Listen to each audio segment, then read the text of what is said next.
Durante o período de chuvas, diversas cidades da região costumam sofrer com enchentes e alagamentos. Um dos casos mais impactantes foi ocorrido em fevereiro de 2023 em São Sebastião, quando em um único dia choveu o equivalente a quase 5 meses. Com excesso de água, houve deslizamentos de terra.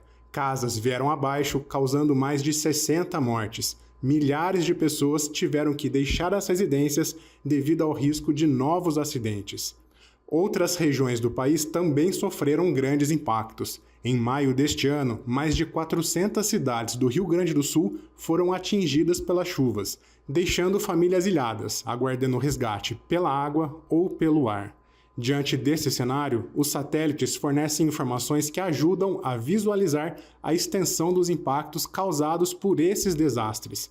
O Instituto Nacional de Pesquisas Espaciais tem 3 satélites que contribuem com essa ação, gerando imagens, mapas e dados que são usados nas estratégias de salvamento e avaliação de danos. Todas essas informações geram dados que podem ser utilizados, por exemplo, para a prefeitura, para poder, então, estimar a área que realmente foi afetada, para identificar áreas que eventualmente não foram tão afetadas quanto outras. No caso de São Sebastião, a gente fez um grande levantamento das áreas impactadas e outros parceiros puderam observar áreas que não foram afetadas e que não são suscetíveis a novos desastres, por exemplo, são menos suscetíveis. Isso pode possibilitar, então, que se tenha um investimento ou uma produção de um lugar mais adequado para construir novas casas ou para a recuperação daquela cidade. No próprio caso do Rio Grande do Sul, o trabalho do INPE foi muito importante para identificar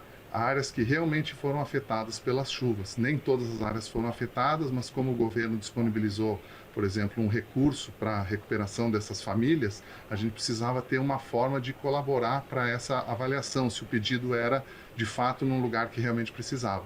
Então, as imagens ajudaram nisso e o processamento dessas imagens permitiu, então, identificar esse tipo de áreas impactadas, de fato. Para fortalecer a troca de informações entre as agências espaciais, pesquisadores de 17 países, entre eles Estados Unidos, Japão, China e França, se reúnem até esta sexta-feira em São José dos Campos.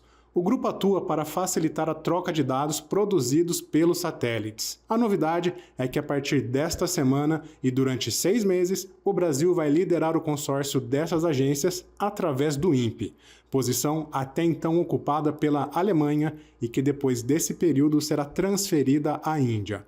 Um trabalho global para gerar respostas mais rápidas para reduzir os efeitos colaterais dos desastres. Todas as vezes que qualquer país que é membro é um usuário autorizado dessa carta, fizer a solicitação ou a ativação da carta, o INPE vai organizar então esse que a gente chama de chamado para que todas as agências espaciais que possuem satélites possam então direcionar os seus satélites ou programar os seus satélites para obter imagens atualizadas a cada dia com a maior frequência possível das áreas afetadas.